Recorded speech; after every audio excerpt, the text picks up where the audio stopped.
Hi friends, welcome to Sabeena Samayal. இன்றைக்கி ஒரு ஆப்பத்துக்கு ஏற்ற மாதிரி ஒரு ஒயிட் குருமா தாங்க செய்ய போகிறேன்.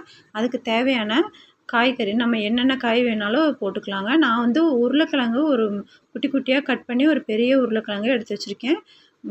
கேரட்டு நல்லா ஃப்ரெஷ்ஷான கேரட்டு ஒரு 3 கேரட்டு கட் பண்ணது. பட்டாணி நான் நைட்டே ஊற வச்சு எடுத்திருக்கேங்க. காலிஃப்ளவர் நல்லா சுடுதண்ணியில் போட்டு நல்லா கழுவி எடுத்து வச்சது 1 கப்பு. அப்புறம் தேங்காய் ஒரு சின்ன மூடி அரை மூடி தேங்காயெலாம் நான் கட் பண்ணி எடுத்திருக்கேங்க. இது நம்ம அரைக்கிறதுக்கு தேவையானது 3 பச்சை மிளகா, 3 பீஸ் இஞ்சி துண்டு, 1 ஃபுல் பூண்டு, அப்புறம் ஒரே ஒரு பட்டை துண்டு, 2 ஏலக்காய், 1 கிராம்பு, வெங்காயம் ஒரு 4 வெங்காயம் கட் பண்ணதுங்க. தக்காளி மீடியம் சைஸ் தக்காளி 1 கட் பண்ணது. இது சின்ன தக்காளியாக இருந்தனால நான் 1 தக்காளி எடுத்திருக்கேங்க. அப்புறம் அரைக்கிறதுக்கு கசகசா 1 டீஸ்பூன், முந்திரி ஒரு 8, சோம்பு ஒரு 3/4 டீஸ்பூன் எடுத்திருக்கேங்க. இதெல்லாம் அரைக்கிறதுக்கு தேவையான பொருள். இப்போது நம்ம இதை எப்படி பண்ணலான்னு பார்க்கலாங்க. ஃபஸ்ட்டு இப்போ ஒரு பேன் வச்சாச்சு. வச்சுட்டு பேனில் கொஞ்சமாக ஆயில் ஊற்றிக்கிறேங்க. ஒரு டீஸ்பூன்லேருந்து 3/4 டீஸ்பூன் வரைக்கும் ஆயில் ஊற்றிக்கலாம். இப்போ ஆயில் ஊற்றியாச்சுங்க. ஆயில் காஞ்சதும் நம்ம ஃபஸ்ட்டு அந்த இஞ்சி பூண்டு எல்லாம் போட்டு நம்ம இது வணக்கிக்கலாங்க. இந்த குருமா ரொம்ப சூப்பராக இருக்குங்க. இது இடியாப்பத்துக்கு, தோசை, சப்பாத்தி, பூரி, புரோட்டா எல்லாத்துக்குமே இந்த குருமா சூப்பராக இருக்கும். நீங்களும் உங்கள் வீட்டில் ட்ரை பண்ணி பாருங்கள். இதே மாதிரி நான் போட்டிருக்க மெத்தட்லேயே செஞ்சு பாருங்கள். ரொம்ப டேஸ்டியாக இருக்கும். இப்போ அந்த பேனில் நம்ம இஞ்சி, பூண்டு, அப்புறம் ஒரு துண்டு பட்டை, ஏலக்காய், 1 கிராம்பு எல்லாமே இப்போ போட்டுக்கலாங்க. போட்டு இப்போ நல்லா இது 1 நிமிஷம் மட்டும் நல்லா வதக்கி விட்டுக்கலாம். காரத்துக்கு தகுந்த மாதிரி நீங்கள் பச்சை மிளகா சேர்த்துக்கோங்க. நான் குழந்தைங்க சாப்பிட்றதுனால 3 பச்சை மிளகா மட்டும் போட்டிருக்கேன். இதுவே எனக்கு கரெக்டாக இருந்தது. இப்போ வெங்காயத்தையும் போட்டாச்சுங்க. வெங்காயம் போட்டு இப்போ நல்லா வணக்கிக்கிறேன். வணக்கிட்டு அடுத்ததாக நான் தேங்காய் எடுத்து வச்சுருக்கேங்க. தேங்காயும் போட்டுக்கலாம். இப்போ இந்த மாதிரி வணக்கி நம்ம செய்யும் போது ரொம்ப டேஸ்ட்டு வேறு லெவலில் இருக்குங்க. இப்போ நல்லா பாருங்கள். இப்போ இது வணக்கினதும் நான் கசகசா, முந்திரி, சோம்பு 3ஐயும் நான் போட்டுக்கிறேன். இதோட 1 நிமிஷத்துக்கு நல்லா வதக்கிக்கலாங்க. இப்போ நான் எடுத்திருக்க தேங்காயும் போட்டுக்கிறேன். தேங்காயும் சேர்த்து நல்லா வதக்கிக்கலாம். இது டக்கரான காலையில் பிரேக்ஃபாஸ்ட்டோ நீங்கள் நைட்டு டின்னருக்கோ செய்கிற மாதிரி இருந்தால் இந்த மாதிரி குருமா வச்சு கொடுத்தீங்கன்னா ரொம்ப விரும்பி சாப்பிடுவாங்க. ஒன்றும் கூட மிச்சமாகாது, எல்லாமே காலி ஆயிரும். இப்போ தேங்காவை நல்லா வணக்கியாச்சுங்க. வணக்கிட்டு இப்போ இதை நல்லா ஸ்டவ்வை நம்ம ஆஃப் பண்ணிக்கலாம். ஆஃப் பண்ணிவிட்டு இது நல்லா கொஞ்சம் ஆறட்டும். ஆறுனதும் நல்லா ஃபைன் பேஸ்ட்டாக அரைச்சி எடுத்துக்கலாங்க. இப்போ அவ்வளோதான். இப்போ நல்லா வணக்கியாச்சு. வணக்கிட்டு இப்போ நான் ஸ்டவ்வை ஆஃப் பண்ணிக்கணும். இது கண்ணாடி பதம் வரும் பாருங்கள் வெங்காயம், அது வரைக்கும் வணக்கி விட்டுக்கலாம். இப்போ நான் ஒரு மிக்ஸி ஜாருக்கு மாற்றியாச்சு. மாற்றினதே கொஞ்சம் ஆறட்டும், அரைச்சிக்கலாம். அதுக்குள்ளே இப்போ நான் ஒரு குக்கர் எடுத்திருக்கேங்க. இப்போ குக்கர் எடுத்தாச்சு. எடுத்துட்டு அதில் இப்போ நான் கேரட் எடுத்து வச்சுருக்கேன் இல்லைங்களா, அந்த கேரட்டையும் போட்டுக்கிறேன். கேரட்டு நம்ம எடுத்துருக்க காய் எல்லாமே போட்டுக்கலாம். இதில் வேறு நம்ம காளான் சேர்த்து வைக்கிற மாதிரி இருந்தாலும் இது நல்லாயிருக்குங்க. அந்த மாதிரி வைக்கலாம். இப்போ காலிஃப்ளவரும் போட்டாச்சு, பட்டாணியும் போட்டாச்சு. போட்டுட்டு உருளைக்கிழங்கும் போட்டேங்க. போட்டு இந்த தக்காளி மீடியம் சைஸ் தக்காளி 1 கட் பண்ணியிருக்கேன். அந்த தக்காளியும் போட்டு தேவையான அளவு காய்க்கு மஞ்சத்தூளுக்கு ஒரு 1/4 டீஸ்பூன் போல் போட்டாச்சு. போட்டுட்டு இந்த காயெல்லாம் நல்லா முழுகிற அளவுக்கு மட்டும் தண்ணி வச்சுக்கலாம். தண்ணி வச்சு ஒரு 2 விசில் விட்டு எடுத்துக்கலாங்க. இப்போ தண்ணி ஊற்றிக்கலாம்.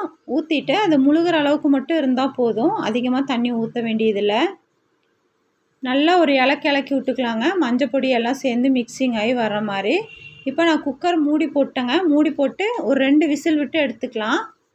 அதுக்குள்ளே இங்கே நம்ம மிக்ஸி ஜாரில் இருந்தால் மசாலா ஆறிடுச்சு. இதை நல்லா ஃபைன் பேஸ்ட்டாக அரைச்சி எடுத்தாச்சு.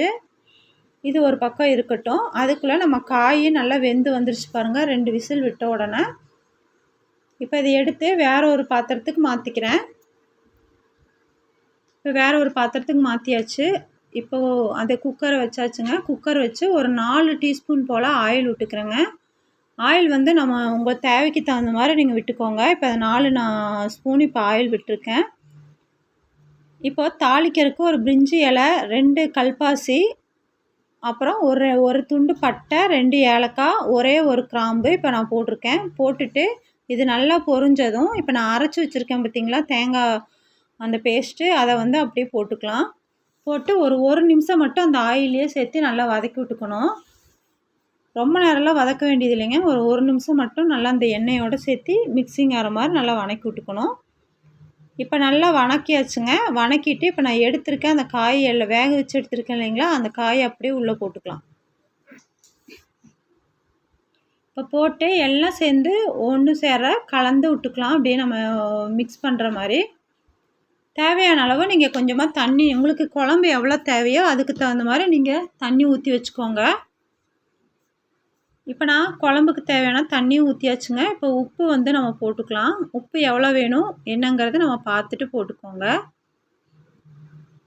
இப்போ நல்லா கலக்கி விட்டாச்சுங்க. இப்போ நல்லா கலக்கி விட்டோம்னா நம்ம குக்கர் மூடி போட்டு ஒரு விசில் மட்டும் விட்டு எடுத்துக்கலாம். அதிகமாக விட வேண்டாம். ஃபஸ்ட்டு 2 விசில், இப்போ 1 விசில், மொத்தமாக 3 விசிலில் நம்ம வெள்ளை குருமா சூப்பராக ரெடி ஆயிருங்க. இப்போ நல்லா கலந்து விட்டாச்சு. இப்போ எனக்கு எல்லாமே கரெக்டாக இருக்குங்க, உப்பு காரம். இப்போ நான் மூடி போட்டு விசில் விட்டு இப்போ எடுத்தாச்சு. பாருங்கள் ஃப்ரெண்ட்ஸ், எவ்வளோ சூப்பராக நம்மளுக்கு ஒயிட் குருமா சூப்பராக ரெடி ஆயிடுச்சு பாருங்கள். செம்ம டேஸ்ட்டாக இருக்கும். நீங்கள் மறக்காமல் உங்கள் வீட்டில் நீங்கள் ட்ரை பண்ணி பாருங்கள். கொஞ்சமாக மேலே மல்லித்தழை போட்டுக்கலாம். மல்லித்தழை போட்டு இப்போ நான் வேற ஒரு பாத்திரத்துக்கு மாற்றிக்கிறேன். அருமையாக இருக்குது பாருங்கள். நான்கெல்லாம் வேறு லெவலாக இருக்கும் இந்த டேஸ்ட்டு, இந்த குருமா. இப்போ நான் வேற ஒரு பாத்திரத்துக்கு மாற்றிட்டேங்க. மாற்றிட்டு இதை அப்படியே ஒரு மூடி போட்டு மூடி வச்சு எடுத்து வச்சுக்கலாம். நான் வந்து ஆப்பத்துக்கு தாங்க இந்த சைடிஷாக இன்றைக்கி நான் செஞ்சுருக்கேன். இப்போ ஆப்ப மாவை நம்ம பார்த்துக்கலாம். நான் நைட்டு நல்லா ஆட்டி எடுத்து வச்சுருந்தேன் ஆப்ப மாவு. இப்போ அந்த மாவில் இப்போ ஒரு ஆப்பக்கல் நம்ம வச்சாச்சுங்க. இப்போ ஆப்பசட்டியில் இப்போ நல்லா ஆப்பசட்டி நல்லா காயவும் இப்போ நம்ம ஊற்றி எடுத்துக்கலாம். ஆப்பம் நல்லா எப்படி வருதுன்னு மட்டும் பாருங்கள். புசு புசுன்னு நல்லா சூப்பராக வரும். இப்போ நான் ஒரு கரண்டி மாவு எடுத்து ஊற்றியாச்சு. ஊற்றிட்டு பாருங்கள் எவ்வளோ அப்படியே அந்த ஓல்சர் வருது பார்த்திங்களா, அந்த ஓல்சர் வர தான் நம்ம ஆப்பம் வந்து நல்லா சாஃப்டாக இருக்குதுன்னு நம்மளுக்கு தெரியும். மாவு நல்லா புளிச்சு வந்திருக்குன்னு. இப்போ ஒரு மூடி போட்டு மூடி வச்சு ஒரு நிமிஷம் நல்லா வேக வச்சு எடுத்துக்கலாங்க. அவ்வளோதாங்க, நம்ம இன்றைக்கி காலையில் பிரேக்ஃபாஸ்ட்டு சூப்பரான வெள்ளை குருமாவும் நம்மளுக்கு ஆப்பமும் சூப்பராக ரெடி ஆயிடுச்சுங்க. நீங்களும் உங்கள் வீட்டில் மிஸ் பண்ணாமல் இதே மாதிரி உங்கள் குழந்தைங்களுக்கு நீங்கள் செஞ்சு கொடுங்க. செஞ்சு கொடுத்துட்டு எப்படி இருக்குங்கிறத எனக்கு கமெண்ட்டில் சொல்லுங்கள். நல்லா பாருங்கள், பார்த்தாவே தெரியும் நல்லா சாஃப்டான ஆப்பம், சுவையான ஆப்பமும் ரெடி ஆயிடுச்சுங்க. அவ்வளோதாங்க இந்த வீடியோ. இந்த வீடியோ உங்களுக்கு பிடிச்சா லைக், ஷேர், சப்ஸ்கிரைப். அடுத்த வீடியோவில் சந்திக்கலாம். பாய்.